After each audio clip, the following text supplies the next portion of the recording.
It's an ill mind that's still time build and refine. Still getting mine in the nine at nine.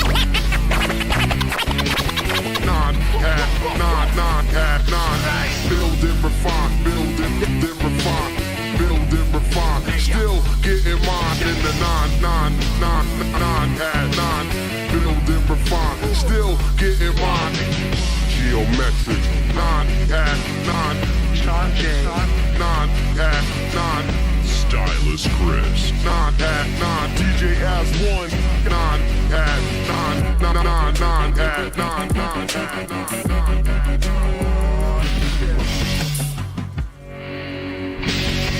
Don't touch the dial, you heard? What's up, everybody? DJ Geometrics here, and it's time once again for the 9 at 9 DJ podcast, the only show with 9 DJs on a roundtable panel discussing today's DJ topics. This show is brought to you by Beat Refinery, DJ School at Bach to Rock. Learn how to mix, scratch, and make music by visiting beatrefinery.com. We have school locations all around the U.S. This is episode number 17. The pandemic is still going on. Still no cure in sight. Maybe we'll see one next year. Who knows? Some DJs have gone back to work. Some haven't. Some have taken to Twitch. Some are looking to switch careers. But we can definitely say this pandemic has stressed the hell out of everybody. And we've actually had little discussions here and there about mental health within the DJ community in our past episodes. So tonight, we're going to dive deep into it. But first, let me introduce the rest of my crew. My co-hosts, we got DJ as 1. Welcome back to the show, guys. That was the best one. I like that. By the way, guys, congratulations to As 1 for making the DMC US Finals for the 8th time. Hey. And I believe, Art, they're going to announce the top 3 in a couple days, correct? Yes, correct. Yeah. So hopefully, man. US. I was fortunate enough to place top 3 in the elim round to score third highest. So that was, I was pretty stoked to score under I Emerge. So yeah, that's the big surprise. I Emerge is back. Ooh, yeah. Amazing. He's like, I mean, in my opinion, he's still probably the greatest battle DJ of all time. Win or lose, it's going to be good for my resume, you know. So, but that's another. My street cred will. But that's another discussion for another day. Let's continue on. Next up, we have Sean J. What up? What up? And finally, I'm going to pass off the mic off to Stylist Chris. Take it away. What's up, everybody? Thank you all for being here tonight. This is an episode long in the making. We have some of our dearest DJ friends, Beat Refinery alumni, and we've got a couple of really special guests joining us as well. So without further ado, we'll start to introduce them in alphabetical order, as we always like to. Our first guest has been, as I was saying, one of our alumni. She was in our very first Beat Refinery class, the inaugural class, and quickly became like one of our crew that just went to all the shows with us, DJ'd with us, fast learner, trained violist. She is one of these DJs that I have personally put a lot of my trust and faith in, and am happy to call her colleague and partner. And she DJs DC United with me. She DJs the Washington Nationals with me. She's also someone that I've got to learn about her personal life and how these type of issues are important to her, as well as social justice and change. She's even been arrested by the Secret Service for protesting. She's pretty badass. And she definitely believes actions speak louder than words and lives it. And let's give it up for our girl, Alkimist. Welcome back, fam. Thanks for Yeah, I'm so glad that we were able to connect tonight. Yeah, thanks for having me. It's always great to Back, homie. be able to have the homies on the show. especially after last 2 weeks of episodes where we had some of the dopest female DJs sharing stories. It's great to have one of our own special DJs back with us. So thank you. Thank you. Our next guest is a local DC DJ for 20 years. He's thrown legendary parties, one back in the day called Soul Report. In recent years, he's begun leading patient experience for a new firm focused on mental health through the trials of psychedelic therapies.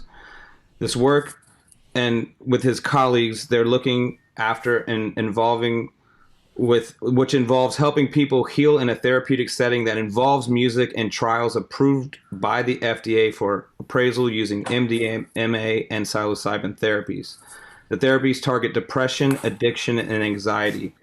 And these are obviously some of our society's most vexing social issues. Please welcome my friend Chris Baer. Hey, how's it going? Thanks for having me. Thanks, Chris. Welcome. Hey, man, I'm really stoked you could be here with us, with your background and kind of share some light and just be what I've been fortunate enough to get to know from you and help keep me on from jumping cliffs. So thank you very much. It goes both ways, man. Thank you. Thank you for having me. Appreciate that, man. Our next guest is someone that I've admired for a long time. He made a mixtape called Make an Appointment. It's been in my Serato for like 10 years. Anybody that I know loves music and loves all kinds of I can't believe I'm hearing this music. Always appreciated that mix. He's a brand strategy director at an ad agency that shall remain unnamed and holds a PhD in philosophy. He's spent about 15 years DJing 3 to 5 times a week all around the Pacific Northwest, specifically in Portland and Seattle. Has a reputation as an avid edit maker and remixer of songs that most DJs probably aren't going to play. I love that he says that. That's for any DJ that's scared to play, that doesn't have their own self-confidence to play, more or less, is what he really means, because he's an incredible contributor to my personal music library, especially years ago when there wasn't such an easy outlet to get music as a DJ. To cop a folder of this guy's edits was seriously hitting gold. He's also Brazilian Jiu-Jitsu black belt, kettlebell strength and conditioning coach, a former competitive amateur boxer, aspiring Wim Hof method trainer, and a longtime college professor. Please give it up for Doc Adam! Yeah. Happy to be here. Man, it's definitely an honor to have you here, and thank you for joining us, man. Really appreciate it. Absolutely. Thanks for asking.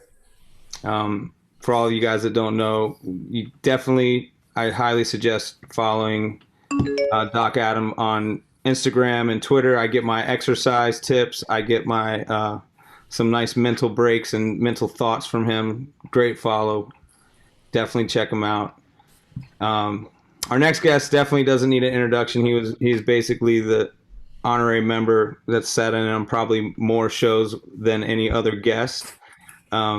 We have a special place for this guy. He's a scratch mechanic. Shout out to the Scratch Mechanics Excel. Wicked. Baltimore. He has the legendary Night Brunch. Stand up. And he's one of my favorite scratch DJs for sure, and also one of my favorite party DJs, all in one person, which I think pound for pound, he's one of my favorite DJs for sure, musically, technically, and just bringing that just good energy and joy to the music. And it's always in his persona that way. It's in his photography that he's doing. We're going to talk about. Let's give it up for our brother DJ Impulse. Impulse power. Thanks for having me. So glad to have you back, man. It's certainly one of the reasons we even were doing this topic today on mental health is because of you in the first episode that we ever did, really opening up in a way that I think touched a lot of people. It made a lot of people, after, that podcast and a lot of people that watched it, I saw a lot more people opening up and, feeling that they could also, say what's on their mind or say what's on their heart. And that was really, really powerful. And I think a lot of people were inspired by that. So thank you for being with us, man. Hey, you were leading by example, man. Yes. And our last guest, also a dear friend of ours and has been on the show. I think this is maybe his third time being on the show. And I think he's even been on with Impulse before, and these guys were vibing out about these serious conversations, and so it only made sense to have him back. His resume as a DJ is pretty astounding in itself, and how much he's traveled. He's a Red Bull 3 Style past US finalist. He's DJed in Shanghai, LA, Miami, Pittsburgh, DC. He comes and hangs out with us at Heist. He's been another one of these DJs that you can throw him in any kind of setting and he's going to rock the crowd, which I think is really difficult to do in other cities in this time and age where the music styles can go in any direction. He quickly can adapt, and I've seen him. And he also gets around town and figures out the best restaurants before you even knew what was in your own town half the time. And, of course, one of his claim to fame is his arch enemy is Michael Jordan, but he's also followed on Twitter by Obama, which I was going to say, still got that Obama sign. And we're going to ride that one till the wheels fall off. Let's give it up for our brother, DJ Koo. Hello, guys. Thanks for having me back. Man, so glad that you were able to join us, man. And, just want to start quickly with the three of you that have been on and since the last episode. What have you been, how have you been doing? Are you gigging? What's kind of your situation and how are you? I'm honestly in a much better mental state than I have been during this pandemic. Florida is wilding the fuck out, and everything is 100% back open down here. And Florida, man, to the balls to the wall, man. Like it's wild. Does that how has that affected you personally or professionally? Are you playing out a lot or at all? I know you're playing at least one night that I've seen you play. Yeah, I'm definitely like pretty much back to work. Wow. There's a side of it that's like it's weird. Like a part of me is being fulfilled again, and I'm happy to be back and having like a sense of purpose fulfilled, and just being back to work and being around people again is done wonders for me. But then there's the other side of me that's just like fucking like panic mode, like like this shit is not over. But a lot of us had kind of had to like like myself had to face like a pretty hard decision when it came time to decide to go back to work or not. And it was, for me, outside of the mental issue, it was also a like financial issue. Like, the unemployment in Florida, the unemployment system is absolutely terrible. A lot of people's unemployment have run out. There's like basically no stimulus in sight at the moment. So a lot of us just don't have a choice, unfortunately. Yeah, I think that's what it's always been a theme is we got to make sure that we're not judging others that are getting back to work when, so many people are out working in so many different restaurants or even hospitals, grocery stores. People are out working if they have to work, and how can a DJ be any different really to that point? As long as you're adhering to the guidelines of where you live, it's you can't knock a guy for going out and working. And I think I've always said that like from the beginning too. Like everyone's situation is different, and it's so easy to point the finger and say like, oh, you're wrong for doing this or whatever. But your back's up against the wall, unfortunately, you know? Yeah, indeed. Our Impulse, you've been, I guess, taking a little step back from DJing, and you know, a lot of us are familiar with your photography and what's going, you know, on all the time on your Instagram and different clients that you're working with. So where are things for you right now in terms of since we last caught up to you?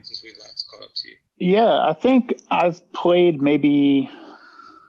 done like maybe 2 gigs since the pandemic. And then I was lucky enough to have this other art form in my pocket that I could kind of do. And yeah, it's been great. I mean, I'm working with Hyatt, the hotel chain, and working with them as a client, doing a lot of architectural photography and stuff like that. I mean, I would have never, and food, a ton of food, of course. So, but yeah, it's been pretty awesome. And how's your like kind of mental state from, you know, from just kind of finding this new, you know, career path, really? I mean, I will honestly say that my mental health and where I am right now has been the best that it's been in, I can't tell you how long, at least 10 years, to be honest with you. Because I was wild. I was already kind of, you know, wondering if this is even what I wanted to do DJ wise, or at least in the club setting. And then with all of the travel, you know, it was really wearing me down. I love traveling. I love seeing my friends. I love the energy, but at what cost, you know? So that was kind of that's kind of where I was. So I feel great now. Am I making as much money? Probably not, but you know, it's not worth my sanity. But you know, is your insanity? You know, are you feeling better these days because you're not thinking about DJing? Yes.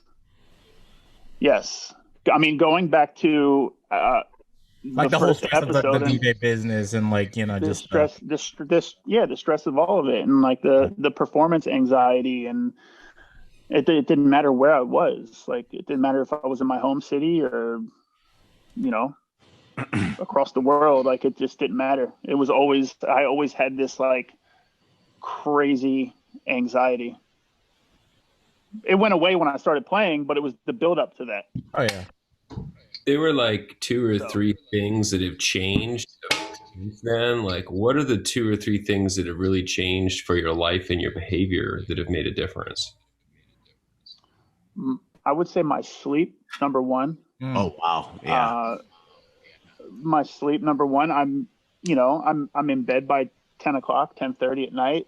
Whoa. If I don't fall asleep until 2, that's fine. But I'm up. I'm like relaxing. You know, I'm out. I'm exercising. I'm eating better. You know, it's a lot of things. You know, and it's just kind of neutralized how I feel. Hey Art, when was the last time you went to sleep at 10 o'clock?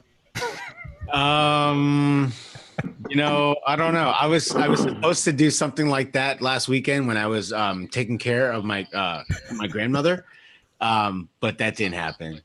Yeah, so I don't know. I can't remember. Yeah. But no.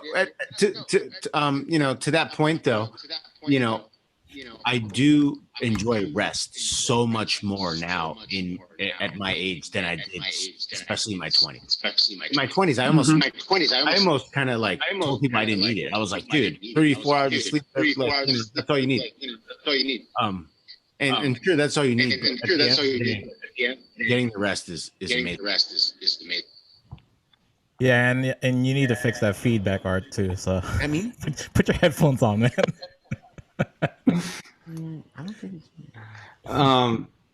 Kim, a lot of people know that you've been in DC for a long time, and I think they know that you're from the Washington State area.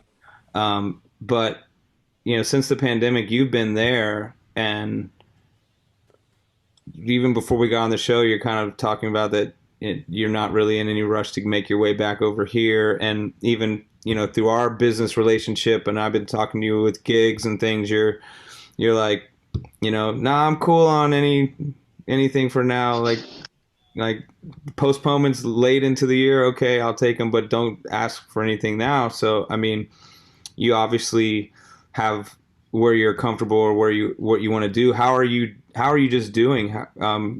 I'm assuming not DJing at all. Like what have you been doing? How have you been? Well, yes, I've been essentially unemployed, which is actually a lot better than it sounds. In Washington, we're saving like a lot more money here. So, sure. And Nick still has his job. So I've been kind of privileged that he can kind of support us and pay the rent and get the bills paid. And we're just kind of enjoying being near family. And we're like renting this house on this like huge piece of land. So we're trying to just kind of figure out how we can live a simple lifestyle, because I think personally that brings me a lot more joy. So growing a lot of our own food and just trying to cut costs rather than worry about making up that. Trying to live that minimalist life. Oh yeah, that's great. Kim, last time this year, did you think that you would be where you're at now? I mean, where was your mind state? I don't even know. Washington? I mean, we're getting close to my birthday, so it was probably in a weird place. I get it. But yeah, I mean, because we're close to family, like I think essentially every single member of my family and Nick's family are essentially high risk. So I just figure, it's not worth it to risk bringing something back. So like I said, we're just living the simple life. I'm getting a lot more sleep too. Not going to bed at 10, but getting a lot more sleep. Yeah. And just, it's nice being kind of in nature again. I think that's like a really, really important thing for humans personally. Yeah. I think we're all trying to find the things that make us feel at ease or less stressed, or, nature is something that, especially for those of us that live in the city, you take for granted. And getting into some nature is always a blessing. Definitely changes your perception. 100%. I just saw a stat today that real quick, I saw Koo, like some of his Facebook posts. He was naturing it up, like yeah. Where was it? It did wonders for me, man. Like she's spot on. I took like a week and just completely unplugged and rented a cabin in Georgia, and awesome. It was amazing. I came back like super refreshed. Just, yeah, definitely. I agree with that 100% for sure. No, I went with like family. I had my sister drove down from DC. Yeah. That's and then what you need. Me and my wife came up from Florida and kind of met halfway in like northern Georgia. Nice. What did you notice when you were out there, Koo? That like what made the difference for you? Personally, being around family again was probably the most. Like I because I'm back to work, I don't see my mom as often. Because she's older, obviously, and my sister lives in DC, and none of us are super comfortable with traveling on planes yet. So just being able to be around them and not having to stress about DJing or work for a week was just amazing. And it was just amazing. Just being able to hike and cook all of our meals every single day and just relax and unplug. It was amazing. I brought my turntables there, and it was just like getting back to like what I personally love about DJing, and you know, and not have to worry about the club scene, and just, I don't know, it was just being able to escape was Doing stuff therapy for in the itself. soul. There. Yeah, exactly. Yeah. That's why Chris, man, like I've gone camping 4 times. Yeah, Gio's been getting his nature, and also, you know, getting some of the coolest footage of our galaxy. It's been I've gotten into astrophotography. Yeah, and That's Impulse, he's right awesome. on your tail with that. Oddly enough, in the illest whip too, man. Come on, bro. yeah. I was seeing today though something that kind of startled me, but it was a statistic they compiled from all these different health institutions, and phone calls for like suicide and people calling with nervous breakdown, just these syndromes of anxiety attacks is up 631% this year. Damn. And Holy shit. you hear something like that and you're just like, it just floors you. And, you know, I think we all kind of have seen things building prior to even coronavirus of social just unrest. And this has just been a boiler and just lit the fuse. And, you know, we're talking this episode about mental health. I would like to welcome Doc Adam to give us, you know, a little bit, you know, mental health basically about psychology, and how does your training as a philosopher apply in what you're doing now, and just how you, not only for yourself, but how you help people? It's a great question. I think generally when I tell people I have a PhD in philosophy, you get this sort of, you get bizarre reactions because nobody really knows what that means. There's this sort of vague sense, and unless somebody actually took philosophy classes in college, people are like, I have no idea what that means. And you may have somebody be like, oh, if a tree falls in the forest and there's no one there to hear it, does it make a sound? Like, that sort of shit, like jokes my dad would make. Shit in the woods. Yeah, all that sort of stuff. And look, the fact of the matter is, when somebody studies philosophy in an academic context, it can mean like the broadest range of conceivable things you can imagine. Because like philosophy is not a single-minded discipline, right? You can be like you can study the philosophy of physics, you can study the philosophy of biology, you can study the philosophy of mathematics, you can study and that's why when you get a PhD, what you're getting is a doctor of the philosophy of whatever. Right, so when you get a PhD in chemistry, you're a doctor of the philosophy of chemistry, right? Like the idea is that you understand the why, not just the what of the thing, right? So that you don't just do the chemistry. You understand why everything works the way that it does at a fundamental level when you have a PhD in chemistry or whatever. Anyways, blah, blah, blah. But for me, like what I studied in particular in philosophy was what is called phenomenology. And I won't go super, super deep into what all the ins and outs of what that is. It's basically an intellectual strain that started in like the early 20th century, late 19th century in Austria and Germany. But the basics of it is essentially trying to get back to the immediacy of human experience. Which may seem really obvious and easy, but the idea is that the majority of our experience in the world is fundamentally mediated, right? And it's mediated through social constructs, through ideological narratives, through different filters that we've taken on over the course of our lives. Oftentimes, even individual ones like interests. So when an example I always used to give to people to understand what I meant when I would say this is, when I'm talking about this, is to say experience, generally speaking, when we think about it as being a two-step process, right? Like information comes into my sensory apparatus, and then I think about it and I interpret it and I decide how I feel about it, and then I have my conclusion, or whatever. But the fact of the matter is, like, experience is not two steps; it's one step. Right, the way that we encounter the world, it's already interpreted for us. The easy example I have here is if, and I actually know how this would work with this room of people, I think, is if I walk into someone's house and there's a bookshelf on one side of the room and a record shelf on the other side of the room, right? Some people are going to walk in there and say, the most interesting thing in this room are the records.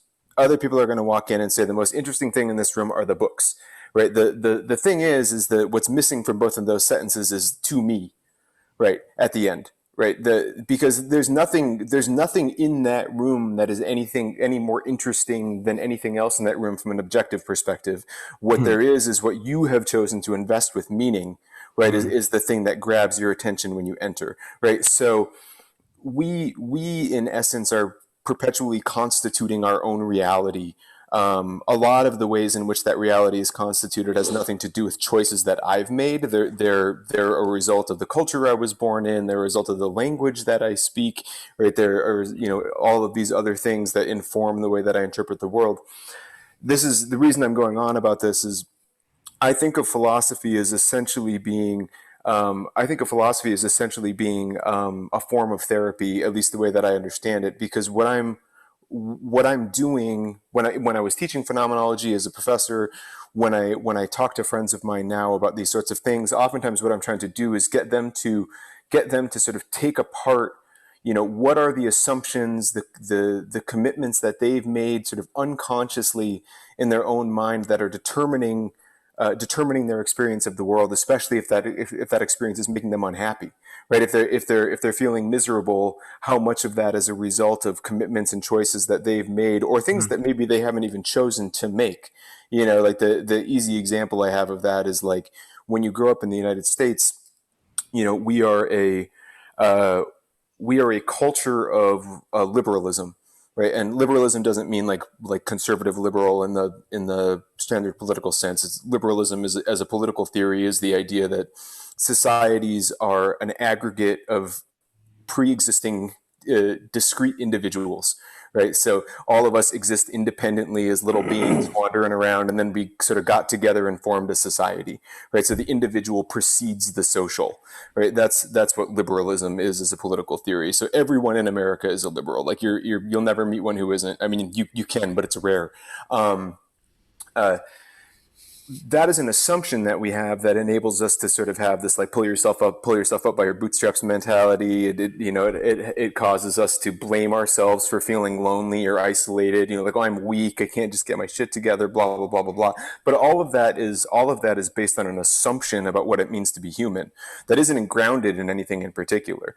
Right? The happiest communities on the planet are ones that are not liberal in that sense. Right? They're you can call them what you want, communitarian, whatever, but the idea that like the community precedes the individual, right? Like that the community comes first. I am an epiphenomena of that community, right? When I start poking around in there and asking those questions, oftentimes what I see myself as doing is essentially a form of therapy, right? Sometimes it's not the most fun therapy, right? But it's poking and prodding to try to get you to see what are these assumptions that I have about how the world works or how I work that I've never really thought about, and how can that change the way I experience things if I actually start to dig into them and investigate them more deeply.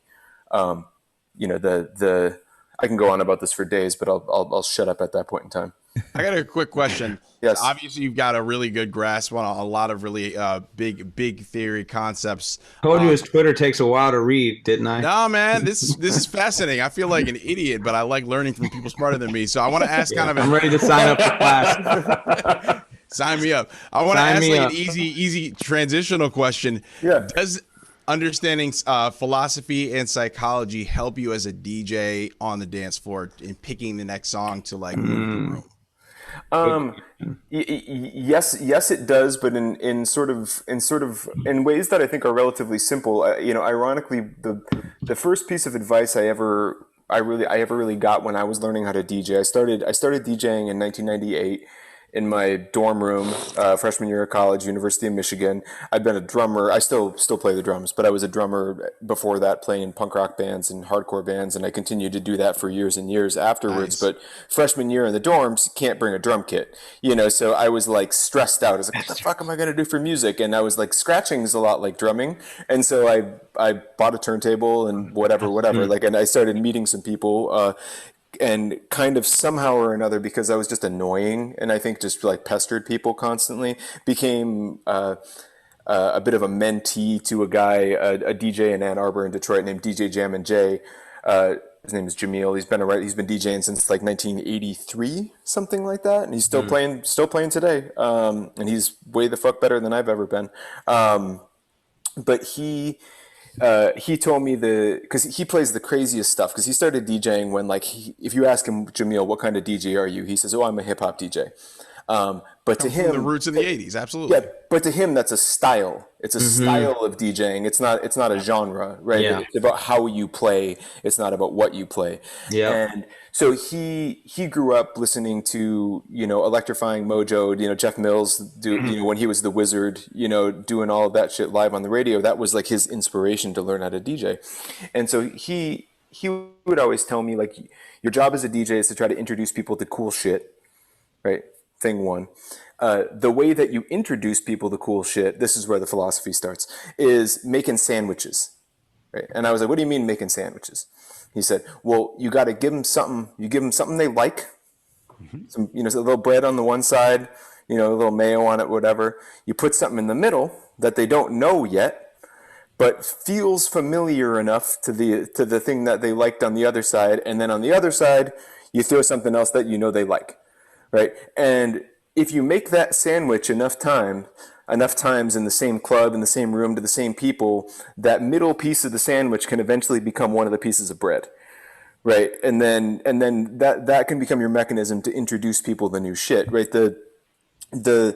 What he was sort of getting on there, if people are familiar with this, there's a really famous graphic designer and more, named Raymond Loewy, who designed like everything under the fucking sun, like the U.S. Postal Service logo, Air Force One, the subway maps for New York. Like, he's the godfather of design in the United States. And he came up with this design principle. It's usually referred to as the Maya principle, Maya being an acronym for most advanced yet acceptable. And what he meant when he said that is essentially your job as a designer, songwriter, DJ, whatever, is to push yourself to the most advanced. When he says advanced, he means the most cutting edge place you can, while still being within the domain of acceptability. Right? There's an edge you can tip over where that shit's too weird or it's too soon. Like you've crossed the line where you went too far. And the greatest designers, greatest hit makers, greatest whatever, greatest DJs are people who ride that line of the Maya principle at all times. The people who you're never, and the best ones are going to tip over it occasionally.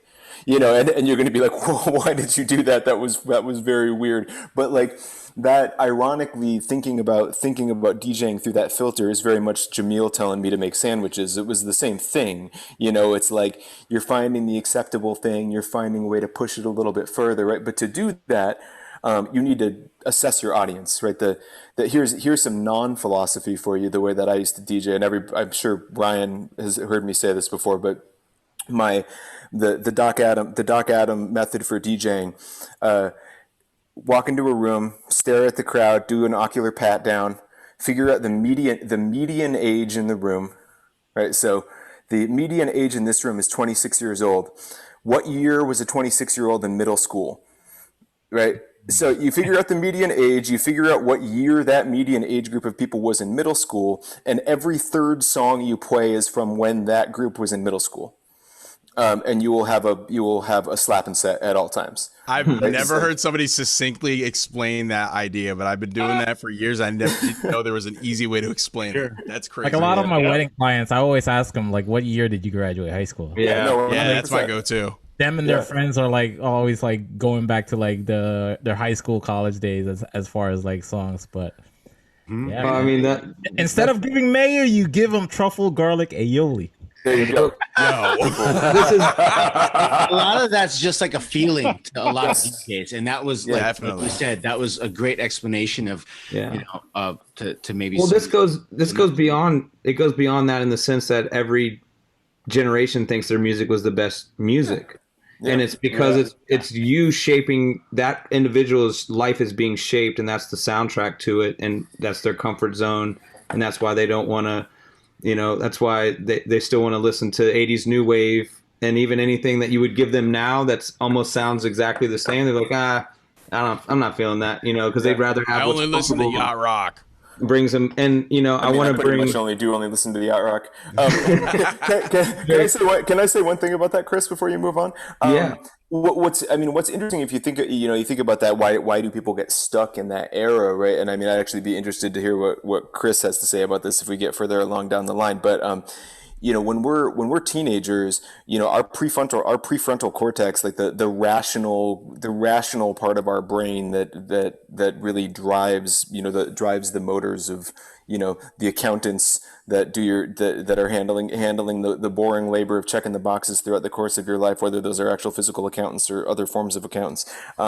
That's just not formed yet, right? Our prefrontal cortex isn't fully formed until we're 23, 24, depending on who you ask. So when you're younger, you're existing in a state that is significantly more affective, much more emotional, right? And memories and emotion, right, are that's the reason why trauma sticks with us so hard, right? Is because things that strike us as intensely emotional are the moments that are most likely to form long-term memories in our minds. So when you're a teenager, like all of your experiences are so much more intensely emotional because you don't have the same kind of rational faculties at your disposal, or you can't call them up as easily as somebody who's like 27 or 45 can, right? So you get those memories just get like, the intensity of the emotion that's attached to the first time I heard Energy by Operation Ivy, when I was 13 or 14 years old, like, nothing I ever hear will ever compare to that, or it was like the earth cracked open, you know what I mean? And because your brain is forming around hearing that for the first time. Exactly. Yeah. Operation Ivy is amazing. But if I heard that for the first time now, would I have that same reaction? Absolutely not. So like I'm always sympathetic to people who kind of get stuck or whatever in that space, because I'm like, that's just kind of how we're built, like it's also we're evolutionarily, but most of us should probably already be dead by now, you know what I mean? we should have already like made our babies and dropped off, at like 38 or whatever, like we've been around for too long. I'm just shy of 35, so hopefully not that soon, but at the same time that the music shapes somebody and you give them a pass, we also have to remember to give like the youth a pass, because they're going, it's like, I think in the same sense when all of us old farts are like, man, this new music sucks, music's just not what it used to be. It's not that way to most of the kids, they're loving it the same way we loved it. And and you were touching on it, Adam, and why I want to kick it over to Chris Baer, because he's like got the when it comes to trauma and PTSD and using music and medicine, how do you feel about what you're doing and how are you using music as therapy? Yeah, I mean, it's a great question. And there's so many different ways to like talk about some of the things that have just been said. I mean, we are meaning-making machines. That's what we do. Music is one of the most powerful mechanisms we have around which we make meaning, right? We share it through linguistics, through rhythm, through harmonies and melodies, and all those things cause an emotional landscape for us around which we build our lives. And I know myself personally, like I keep music, I know actually all of you all probably do too, like in certain folders, because when you want to go back to a certain memory, you just play that music and it just all comes to life. In the therapeutic setting, and at least in the research trials, there's a fellow I work with who's a researcher, and he said that, he's overheard that music is the hidden therapist in a sense in these settings. Where generally the idea is that whether it's through trauma or through depression, anxiety, addiction, or PTSD, particular flavor of all these difficult scenarios, the mind has a propensity to want to heal itself. So it's not necessarily sometimes talking things out with another individual and asking some provocative questions is the way to go for a lot of people conventionally. The domain in which I'm working now is it feels like magic to Western medicine, but let's be really honest about it, that it's been around for thousands of years. I mean, it's so classic America. Like, look what we've just discovered. Like, no, it wasn't. Let's get over ourselves, right? But we are working with society really hard to try to figure out a way to integrate some of these new therapies in so that we can actually assimilate them. And Adam's comment about liberalism, I mean, I think, if you think about us, how individualistic our narratives are, right? All of us are going after it. You can do it, Nike. Just do it, right? It's all about you and what you're achieving. Well, when it's all about you, it's also really freaking lonely, right? Because we're not community-based as much as a lot of other societies are. We've really crafted ourselves around a narrative.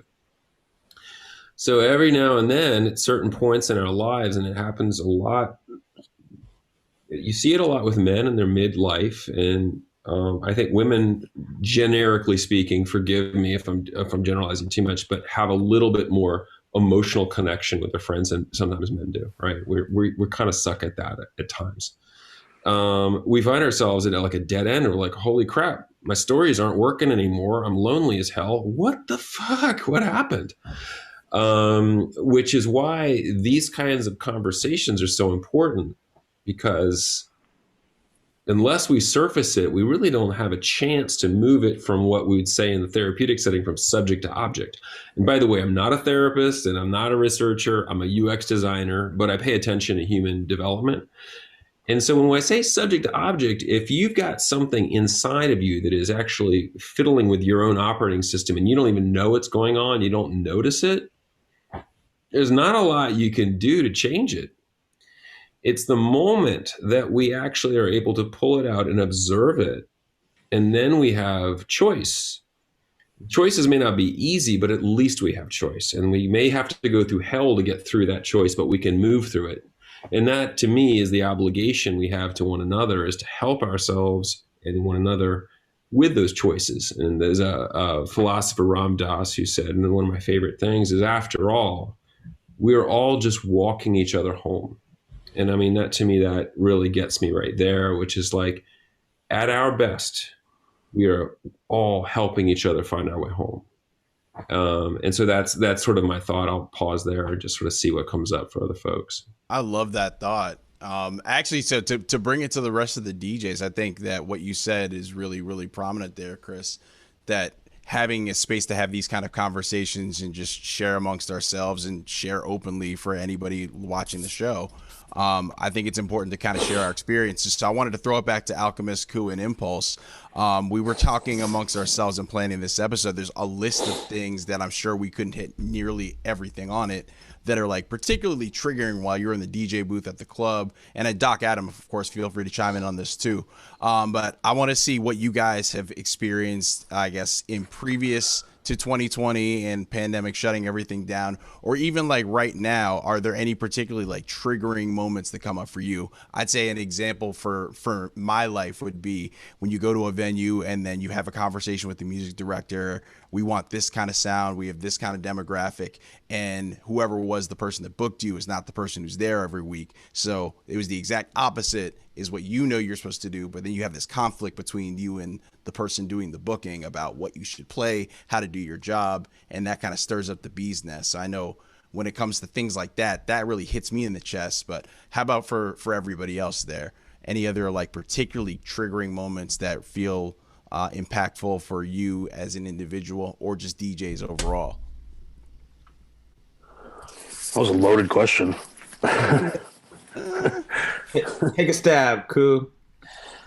I think one thing that's kind of happened this year, in terms of all the social injustice that's been happening. I remember I made a status about this right around George Floyd, where it was something along the lines of like, if you're telling me to change the music because you don't like a specific crowd in here, like, I'm just not fucking with you anymore. You know what I'm saying? It's one thing to, like you said in the beginning, like, before you get to a gig and they're like, listen, we want you to kind of jump all around, you know, that's okay. I get that, you know, but if you're like going out of your way though, because unfortunately this has happened countless amounts of times, like all across the United States, all over, you know what I'm saying? It's just racist, like, and that kind of stuff definitely like triggers me if I hear about it still happening nowadays, because I think a lot of people kind of had an awakening this year, and I think it's a great thing.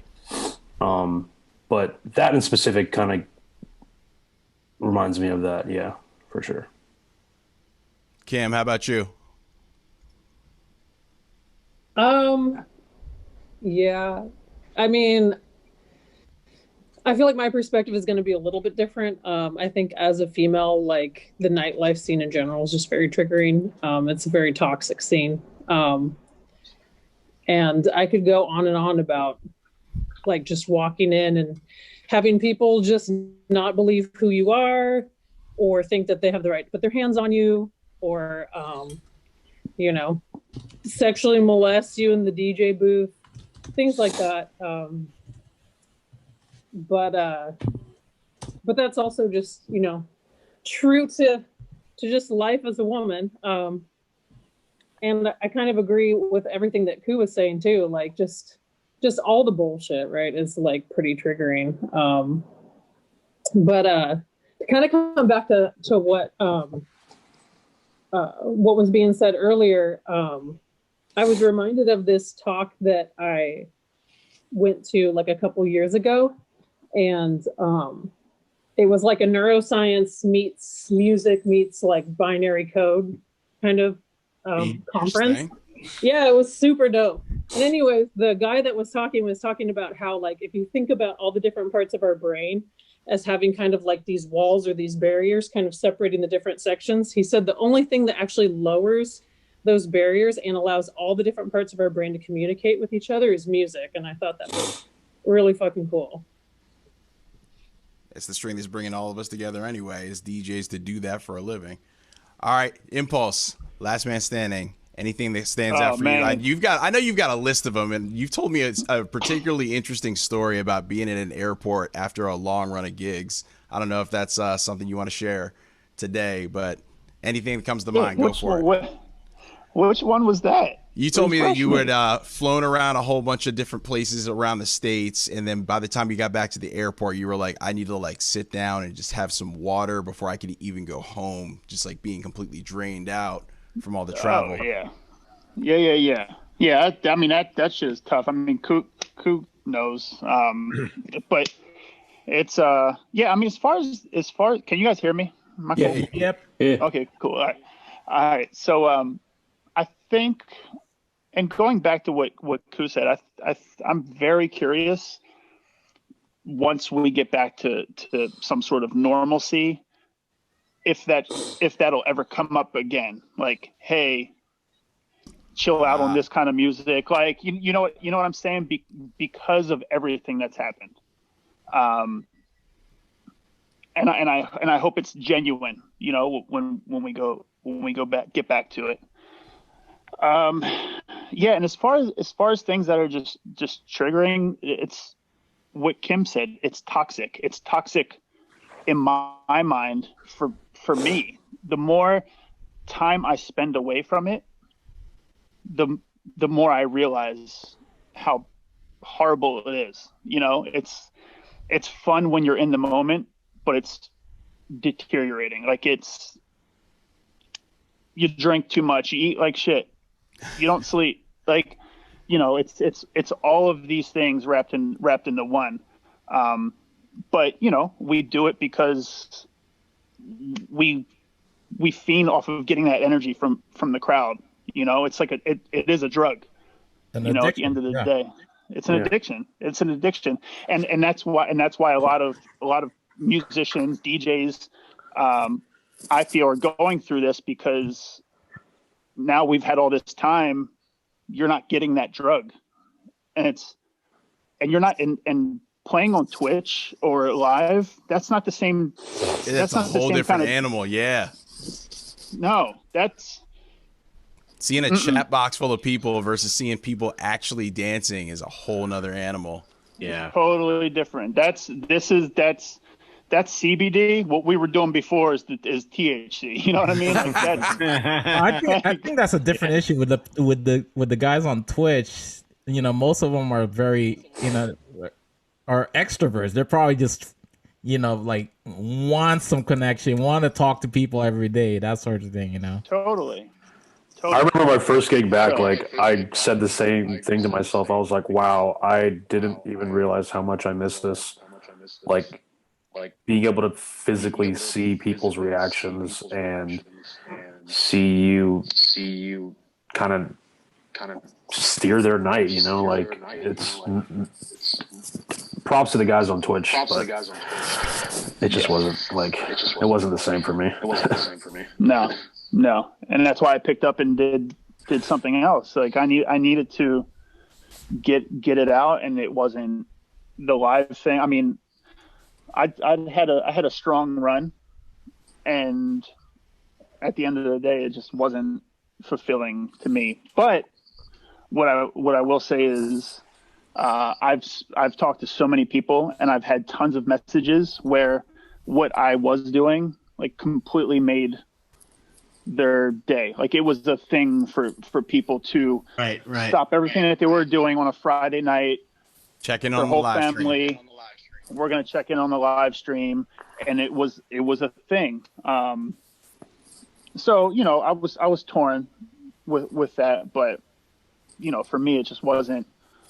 I was giving, and I wasn't doing anything to make myself happy, because at the beginning we went from 100 miles an hour to -5. So it was, we all felt like we had to keep chugging along, and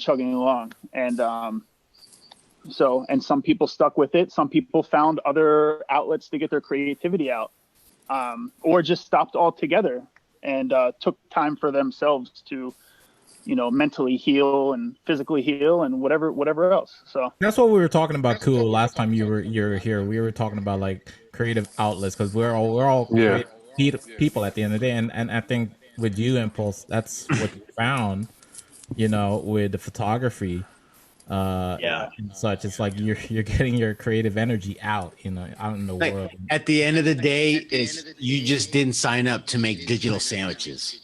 You were like, I can make the shit out of some sandwiches live, bro, but like the digital sandwiches, I need to get my hands on it. Nah. That only makes sense if you watched like everything prior to what I just said. So yeah, it's really interesting for me, because I was, I largely started pulling back from DJing around 2016. I mean, I still DJ. Well, again, like I said, much these days, but for obvious reasons. But I was still playing out. But when I started working full time in strategy, I started pulling away, just because I was like, I don't need to play 4 nights a week or 5 nights a week anymore to pay my bills. So like, I'm just going to start taking gigs that are more fun. And once I got a little bit of critical distance from the previous, 15, 16 years of DJing, so much shit started unlocking in my head about, all of the fucked up relationship that I had to the entire process and the entire experience. Cause, coming from like the punk rock scene, the hardcore scene, as my musical background, like I said, I played in hardcore bands, like toured all over the world a bunch of times doing that, but like not in any kind of glamorous way, like sleeping in squats, like playing in Christiana in Copenhagen, like, running from cops in Poland in 1999. The good times. Yeah, a lot of good times, but full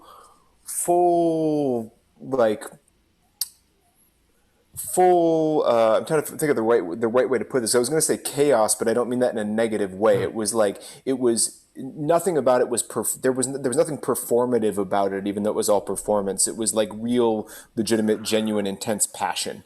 Like everybody that was there was doing this shit because they loved it. Everybody that was playing with you was playing because they loved it.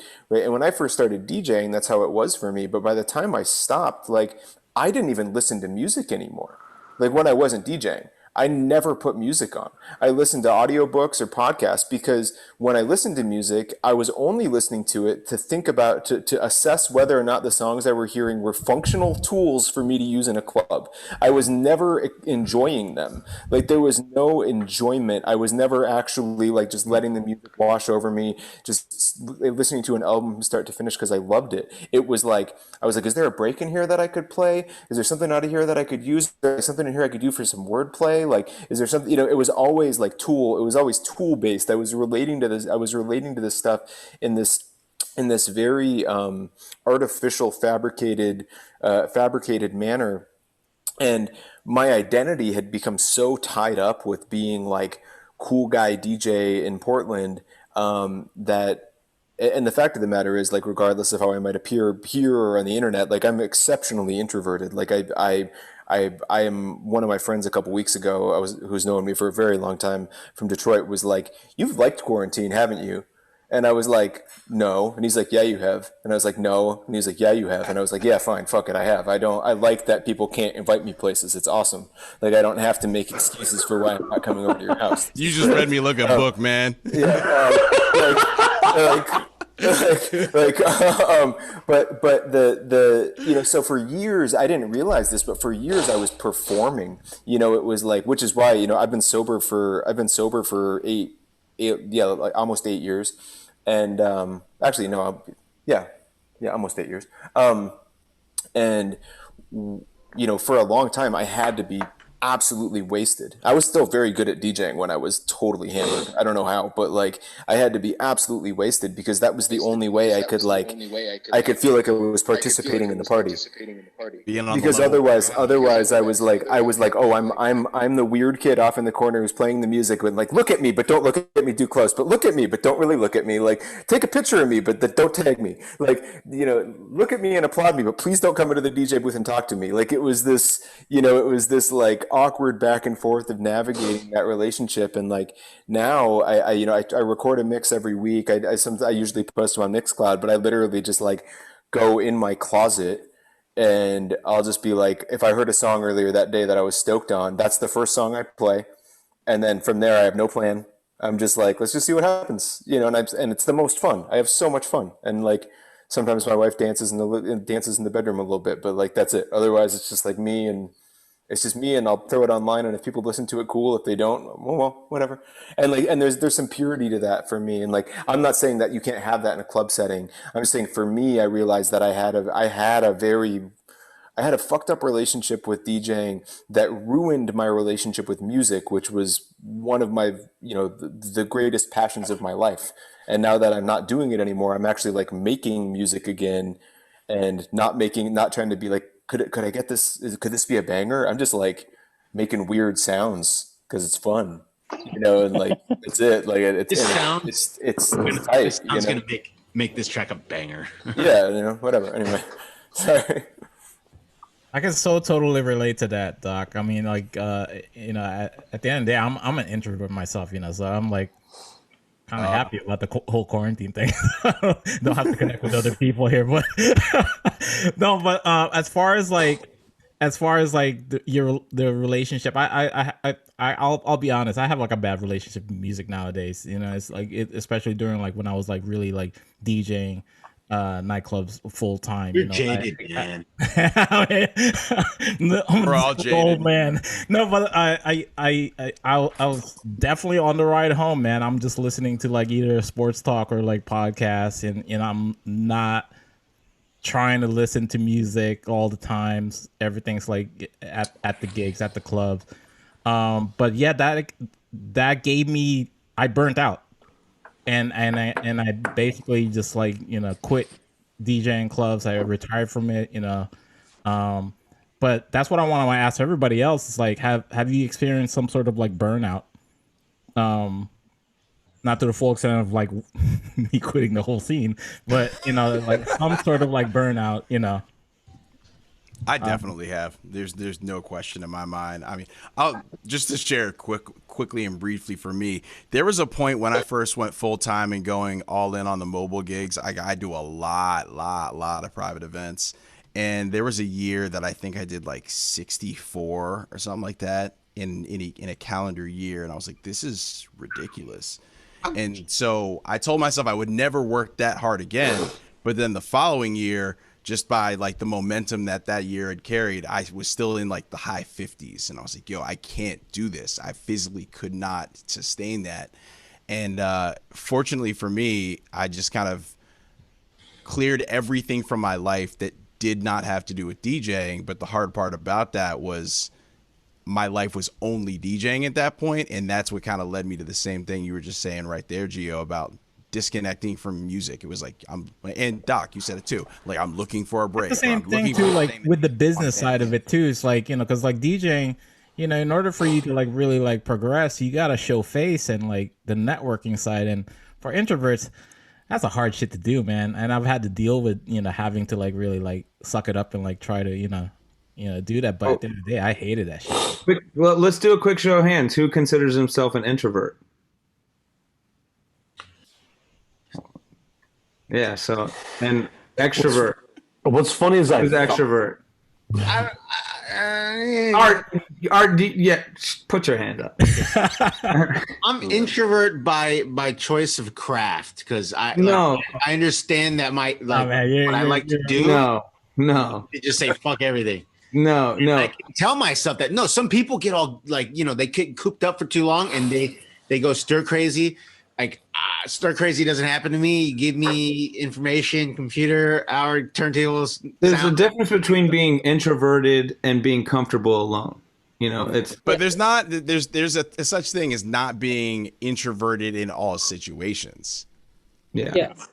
I think most people probably exist on a spectrum. Like on a spectrum somewhat, like not 100% one way or the other, but the way a friend of mine put it once was like, if you go and hang out with people and whether you like them or not, if it drains your energy, then you're an introvert, and if it pumps you up, then you're an extrovert. And that's how she explained it to me. And Chris Baer, you just threw something in the chat, ambivert. Why don't you?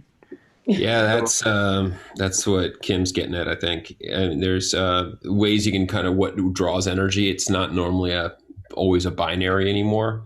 You know, certain people can handle it in different situations. I'm like an ambivert, so like I look like an extrovert, but I draw a lot of my energy from still being alone. But there are times when like, well, we all were just talking about this when you're behind the turntables and that's all this energy is getting poured on you from a crowd. And you're just like, oh, I love it. It just feels like so good. You're like, and I love you too. And there's this like thing going on. That's not introversion. I don't know what that is. I was going to say, I think this pandemic and the lockdowns in general kind of made a lot of people realize like more about themselves than they thought they even knew. Like I personally, like the first like month of being in lockdown, like I was loving it. Like I think I was on an episode with you guys and I was talking about, I was like, I feel great. Like, you know, I'm so much more healthy. Like I'm just like, it was, you know, 2, 3, 4 months into it. That's when that other part of you kicks in and you're like, damn, I've realized that I am an extrovert, you know, and I do feed off that and I do need that. Otherwise, like I was going stir crazy. Like I was depressed. Like it was just, I realized that about myself because of this, you know? And I think a lot of people have done a lot of self-reflection during this. And like I said, realizing stuff about themselves that they didn't know. I got a question on that. So after all, like, let's suppose we have a magic wand and like poof, like COVID's over. What would you do differently now that you know these things about yourself? What would you change? Ooh, that's a good question. And maybe I am an ambivert, to be honest with you, because with COVID happening right now, like if I'm out of the house, like it's solely for work. I do not hang out at any other parties if I'm not working. I'm not doing anything remotely like social unless it involves like work, and I love that. You know, you're right. Like Gio was saying earlier, like there's a part of this business where you like have to show face and you have to network, and it's like a thing with DJing, you know, and I just found myself like, and maybe it's because I've just been doing it for so long in my city, I was and gonna say I feel like I don't have to do that anymore. Anymore. So Yeah, you know, but I love that. I've Like, been through it. yeah, I've been through it, and then I love that now that I'm not doing that. You know what I'm saying?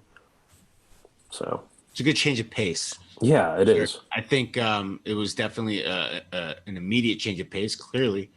But yeah, you know, I took the time. I think right off the bat, I don't know what people did. I took the time to relax, dude. You know, like Yeah, I even when it came to battle, even though I'm stressing myself the frick out right now, but like even battling, as soon I was like, you know what, I'm taking a year off of battling. This is not like I'm definitely not going to a physical battle, and that didn't happen. But then, you know, all this online stuff came, and, you know, I get FOMO as well, you know, and I realized for me, like, let's be honest, you know, DMC, to be totally honest, I'll say this right now, I did not plan on doing DMC. You guys know this. Up until 3 weeks ago, you guys are like, are you doing it? Are you gonna enter? Are you gonna enter? Like, you gonna enter? Nah. And you even, you know, we had that conversation. You were like, that's the most grown up thing, you know, you've said, Art, you know, like and I get it, but at the end of the day, I look at my, you know, back to the social media thing. Like, I look at my, I don't know, the people that follow what I do, and they're fans of the videos that I put out. And a lot of these people have come from these DMC videos that I put out. So I can't ever like discount or exclude the very people that make up the bulk of my followers. So if it means to get my ass in gear for a week to put a routine together, even though in my mind I might think I might not be, you know, the champion of one thing or another, this, that, or you know, I do it because one, my mental and physical, I need to my personal self, I need to be creative. And if I'm not creative some way or another, and to me, honestly, I'm lazy. That's the one way I've been creative for freaking over 20 years, 15, 20 years now. That's all I know is, you know, playing with sounds and stuff. So sure, there are other things that I'm doing now, but, you know, at the end of the day, I think it was a change of pace. And back to what you guys were saying, you know, you looked into yourself to see what you really wanted. And I knew I wanted to relax. I knew that much. That's good. Running around, like, you know, just the tail end of that. I also just came back from Thailand 2 weeks prior to the shutdown. Right, I was out there visiting family and working. You know, I was DJing too, so it was like, man, like, you know, just a lot of movement. You know, so by the time movement stopped, and you know, it was okay for me. So I wanted to go back to the burnout question really quick, because I think there's two really pivotal ways people deal with burnout. One is they get burned out on something and it shuts them down completely. And then other people get burned out on something, but they don't stop doing. They just add more to something else on top of everything, so it doesn't feel like you're so burnt out doing something, which is what I like. Which is what I like to do. Gio knows this from being my partner. You know, like I'll throw hundreds of ideas at him all the time, and most of them will get like thrown to the back burner. But then there's one that sticks, you know. But it's like I like to continually just like throw stuff out onto the next thing, and like so for me, when I started to get burned out on DJing, it wasn't to stop. I just found something. I just slept less, basically less sleep.